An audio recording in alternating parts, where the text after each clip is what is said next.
The legal drama between actor Blake Lively and actor-director Justin Baldoni continues to heat up. She claims he sexually harassed her, then retaliated against her for complaining about the harassment by trying to destroy her reputation on social media, among other claims. He, on the other hand, claims she came into his project, bullied her way into taking control over everything, and then tried to destroy him in the very end. Multiple lawsuits have been filed in various forms and in various jurisdictions in the US, and by the looks of it, it doesn't look like it's going away anytime soon. Recently, Baldoni's side said that they plan to make all of the evidence, or at least a lot of the evidence, available to the public via a website. They say this would allow the public to see all of this important evidence unaltered and unedited and all in context. And now, Baldoni's team also released raw video footage to the public that they say contradicts at least one of Lively's claims of on-set sexual harassment. Lively, on the other hand, says that the footage actually shows harassment and therefore supports her side. So, whose side really benefits from the footage? Let's get into it. Okay, so this case has been going on for over a month now, and I'm finally getting to come out with a video on it after following it while trying to balance this whole new gig as being a new mom. And so now, with a little bit of organization behind the scenes, I'm hoping that I can come out with more videos on more topics, including this one if you guys are interested. Anyway, because so much happened over a short period of time in this particular case, let's go over some background to try to quell some of the information overload that might be happening with some people. But before we get into that, I have to thank this video's sponsor. This video is sponsored by Incogni. Incogni is a data privacy protection company that scans the internet for your information to get it removed from data brokers for you. And if you go to incogni.com/legalbytes and use the code legalbytes, you'll get a whopping 60% off. There are a lot of ways that your information gets out there. You give your phone number or your email to a store at the checkout for some discount, for example, or some big company that already has your information experiences some kind of a data breach and all of its customers' information gets out to the public. The next thing you know, you're getting spam calls and spam emails and don't know how to make it stop. So what Incogni does is they start by scanning the internet for your information. This includes stuff like your full name, your email, your home address, relatives, employment history, and even your social security number. Then they immediately get to work to request that these data brokers remove your information from their databases. Incogni has actually sponsored us before, and I was thrilled when they asked to work with us again because I actually have been consistently using their services since September 2023 now. So let me show you an example of the regular email updates that I get from Incogni about the progress of their work, continuously looking for my information and requesting places to take it down. As you can see here, since I started with Incogni, they've sent 434 opt-out requests on my behalf. 35 of those were in the last month alone. And out of the 434 requests, 399 have been removed, with 35 still in progress. And 41 brokers will never add me to their list again. That is a really great record. And best of all, by having Incogni do this for me and not having to do this all myself, they've saved me 299 hours and 15 minutes. If you figure a 40-hour work week, that's roughly 7.5 weeks. That is a huge time saver, and not to mention just a massive relief to have that cleaned off the internet. And when I'm already trying to figure out some kind of balance between work and motherhood, the value for that cost of services can't be overstated. So if you want the internet cleared of your personal information, go to incogni.com/legalbytes and use the coupon code legalbytes to get an exclusive offer of 60% off an annual plan. The link is in the description below, and be sure to use the code legalbytes for your 60% off. And thanks again to Incogni for sponsoring this video. Okay, back to the video. To start, Baldoni and Lively were co-stars in the indie film It Ends With Us, a movie about love and domestic violence and a number of themes that surround those subjects. Importantly, Baldoni was also the director and a producer, and he's an owner of Wayfarer Studios, which apparently owns the rights to the film, which was made as an adaptation of a book by the author Colleen Hoover. Lively was also a producer, and it seems this title initially may have been given to her in the way that's common when a movie production wants to entice a bigger name to join the project in the hopes that they'll draw a wider audience. It's like the producer title is essentially given as part of their compensation package. To draw a comparison, if you've followed this channel for a while, you might remember our coverage of the Rust film shooting cases. And this seems very similar to the producer title that Alec Baldwin was allegedly given to join the production. There was a lot of discussion in that case as to whether he was just given the title because his name would draw more viewers to the movie, or whether he actually exerted control over the production through that title and therefore should be entitled to more liability. Anyway, the reason why I talk about it is because in this case, it does sound like Lively may have been initially given that title with no responsibilities. But according to Baldoni's team, she may have used that title to take control of production on a number of levels, ultimately demanding Baldoni request an unearned producer's mark from the Producers Guild of America on her behalf. But anyway, Lively claims that throughout production, Baldoni and one of the other producers sexually harassed her and similarly made other women on set uncomfortable through a number of different behaviors. She claims that she complained about it in a big meeting and that this was all memorialized in a big memo following the meeting that everyone agreed to sign. The memo included instructions like what Baldoni was and wasn't allowed to do. For example, it said that he was no longer allowed to show illicit images to people on set. Lively also claims that after this meeting, Baldoni engaged in a number of seedy behaviors, like improvising kiss scenes that should have been outlined in advance and failing to provide an intimacy coordinator for filming intimate scenes. This, of course, she says, is an industry standard practice. Baldoni, for his part, claims that they actually had an intimacy coordinator and that he met with the intimacy coordinator alone because Lively refused to meet with them. Anyway, all of this basically came to a head when the film premiered. Viewers on the internet noticed that many of the cast and crew had unfollowed Baldoni on social media and started to ask questions. These turned to rumors of misbehavior on set by Baldoni. Not long after that, unsavory stories also emerged about Lively being a bully and a mean girl and took the main focus of the internet. Most notable was an old interview that resurfaced from when Blake Lively and Parker Posey did an interview in order to promote the Woody Allen film Cafe Society, which came out in 2016. First of all, congrats on your little bump. Congrats on your little bump. What about my bump? You've got two nice ones. They are kind of bumps, aren't they? No, not bumps. The lovely lady lumps. Check it out. Thank you. Thank you. You like the movie? Are you a Woody Allen fan? I love most of his movies, and this one was so, visually amazing. Yeah, it's gorgeous. Did you guys love wearing those kind of clothes that you... Yeah. Yeah. And, working in digital... Everyone wants to talk about the clothes, but I wonder if they would ask the men about the clothes. I would. I love Jesse's suits and how that's what I'm saying. His wardrobe was beautiful. I know. Corey's wardrobe was gorgeous. Those high-waisted pants. He's so great. I wish men wore high-waisted pants like that still. Or the father with his tank top and bed. It's so good. It's just like Did you that. catch You could feel the tablecloth on the light in the Italian restaurant when they eat spaghetti? I didn't notice that. No. There's so much warmth of everything, Yeah, it's not just the women that have the clothes. But I feel like the women get the conversation, but it's like every detail with everybody. But it was amazing to look at. Steve's and then to see white it, suits. Yes. And then you notice in LA, everybody's in cream colors, and all the men are wearing white and cream. And then you get to New York, and it's a little bit more browns and moodier. And Susie really told such a story. Yeah, amazing. Alongside Vittorio, because it is a lot brighter and sunnier in LA, and New York has just a steaminess to it.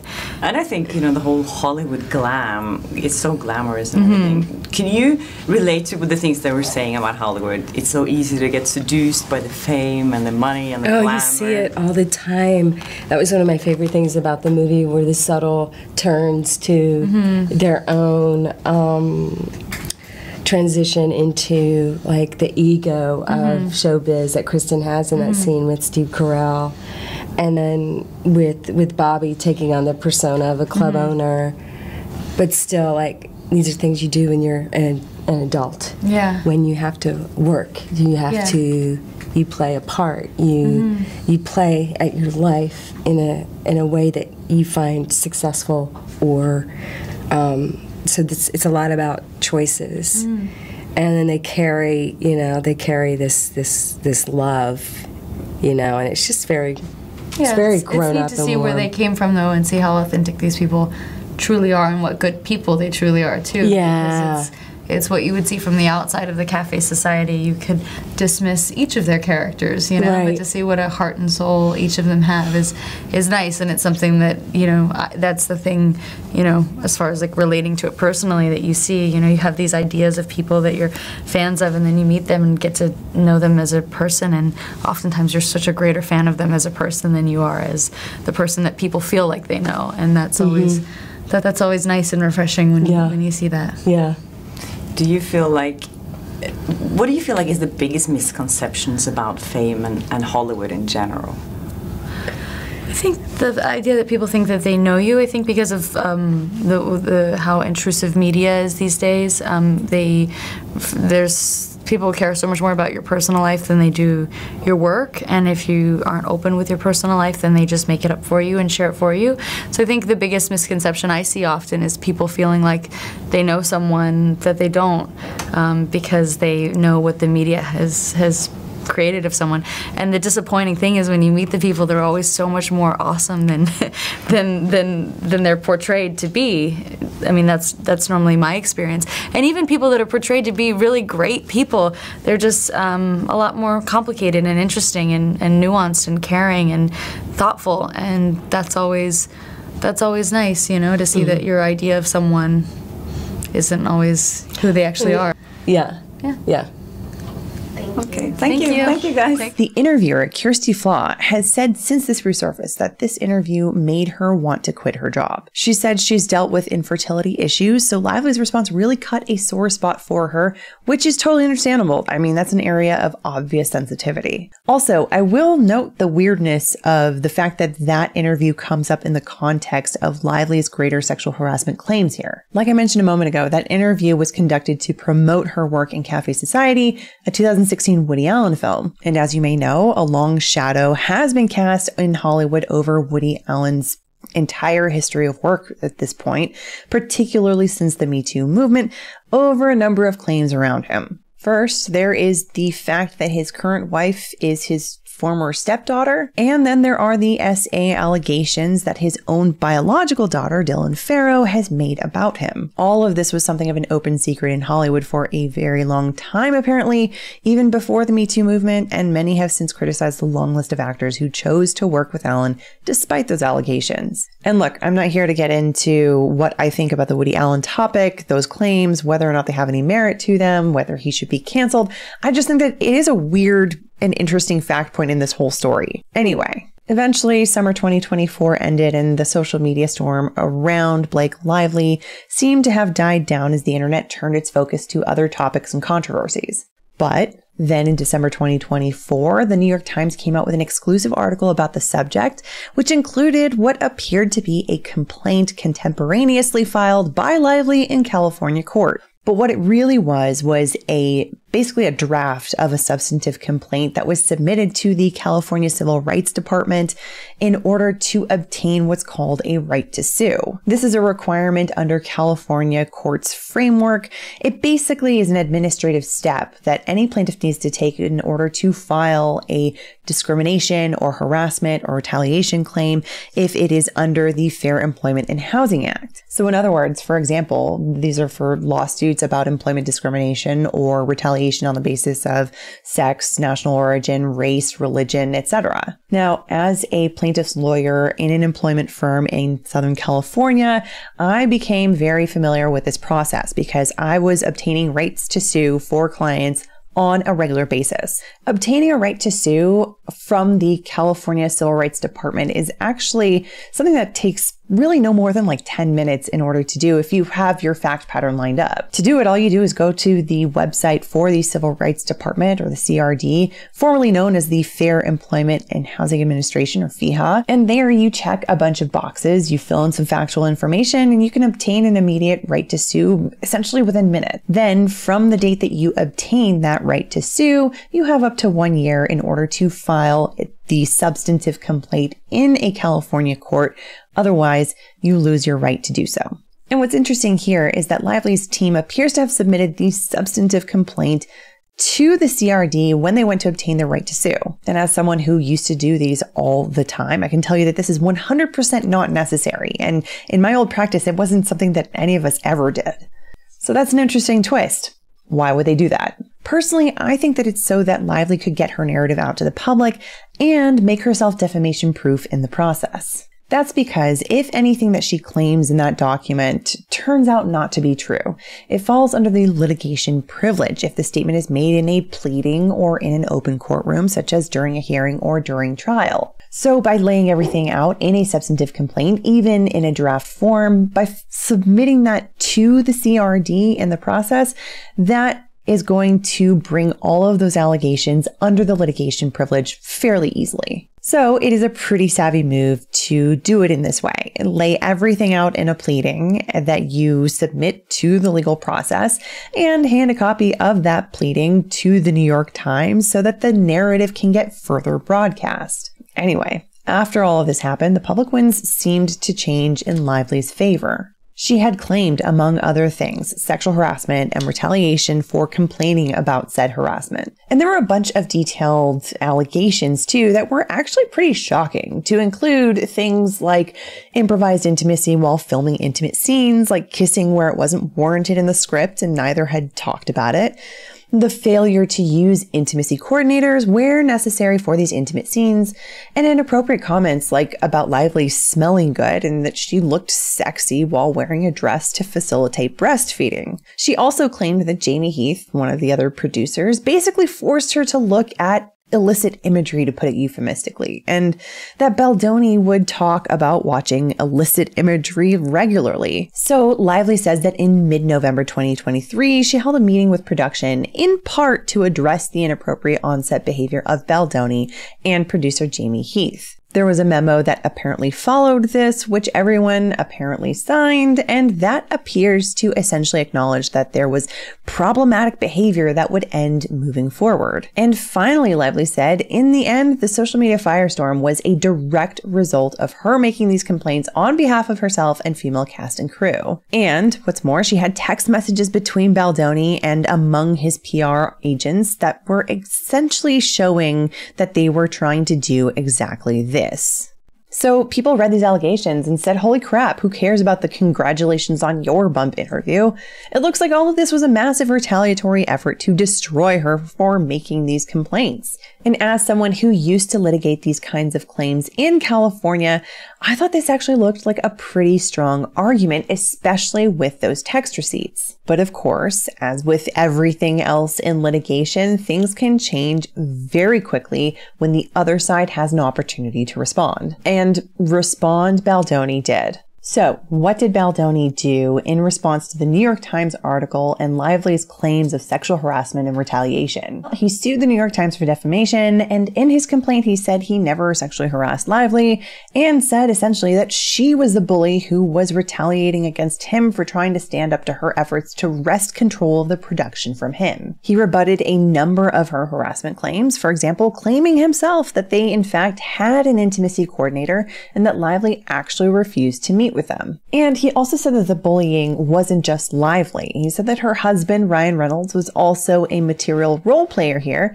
and that both of them worked to try to essentially take their own hostile takeover of the film. And as for the New York Times, Baldoni claimed that they posted these PR agent text messages out of context and said that if they had given the proper context, the reader would easily see that they weren't in fact trying to retaliate against Lively by destroying her publicity. Now, as to the New York Times lawsuit, I will just say a couple things. First, Baldoni made, I think, a mistake by filing this one in California state court. California has the strongest anti-SLAPP laws in the country, and when you're on the losing side of them, it's very costly. If you're not familiar, anti-SLAPP is a law or a set of laws intended to prevent a SLAPP lawsuit or a strategic lawsuit against public participation. Essentially, the idea is that a SLAPP lawsuit is filed with the intent to chill a person's free use of their First Amendment rights to include free speech. So anytime someone files a defamation lawsuit against someone else, the first question that anyone analyzing that case should ask is,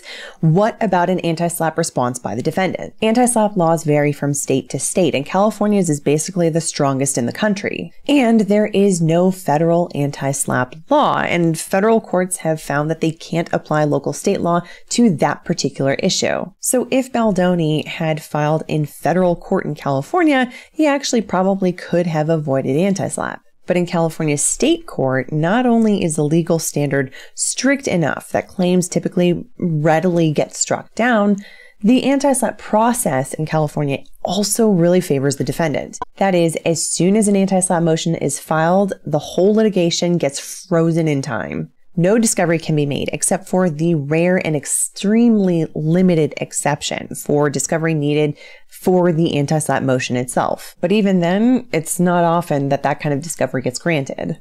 And if the plaintiff loses on this whole issue of the anti-SLAPP motion, they have to pay all of the reasonable attorney's fees that the defense has had to spend in defending themselves against the claim that they just slapped. We're supposed to slap it away. And here, the New York Times has a high chance of success because the article itself is on a topic of public importance. The prospect of sexual harassment and retaliation in any work environment, let alone on a Hollywood set, falls well into that category under California law. Plus, even if there weren't strong anti-SLAPP laws here, it's hard to win a defamation case against any journalism outlet, especially when they clearly source their facts from something like a legal document submitted to a legal process under penalty of perjury. Baldoni is a public figure, and so he's going to have to prove that the New York Times defamed him with actual malice. This means that he has to prove that the New York Times either knew or should have known that what they were saying was false, but that they proceeded to say it anyway. But the case law is actually pretty well settled here that a journalist or journalism outlet is allowed to rely on legal claims like this and to broadcast those claims without liability. They are not required to give equal weight to an opposite interpretation or the other side to this story, the other person that's impacted by the story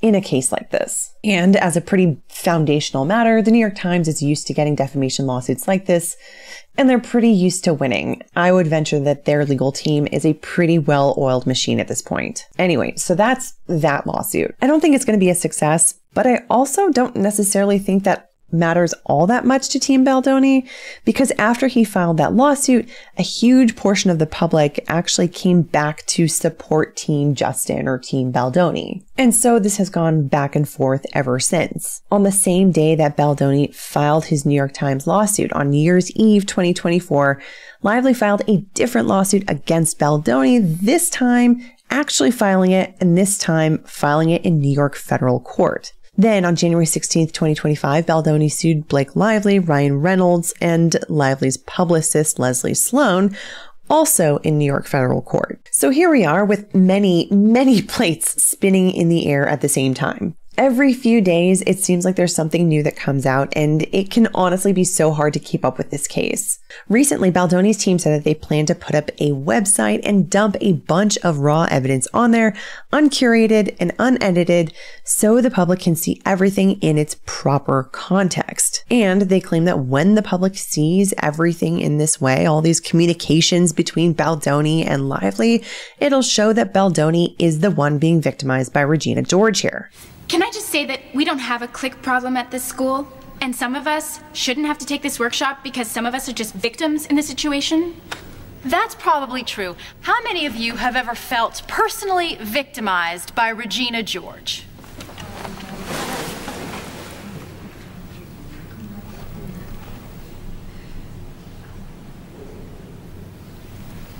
Good. Okay, who's next? And I will say, that's pretty bold. The fact that they're willing to do that is a pretty powerful move because, as they say, sunlight is the best disinfectant. And so it does seem to suggest that they at least don't fear the truth coming out. That said, whether they think that the evidence supports them and whether it actually supports them can be two different things, so only time will tell on that one. And the latest development in this case is, I think, an example of that. And by that I mean the raw filming footage that Baldoni's team recently made public in order to support their side.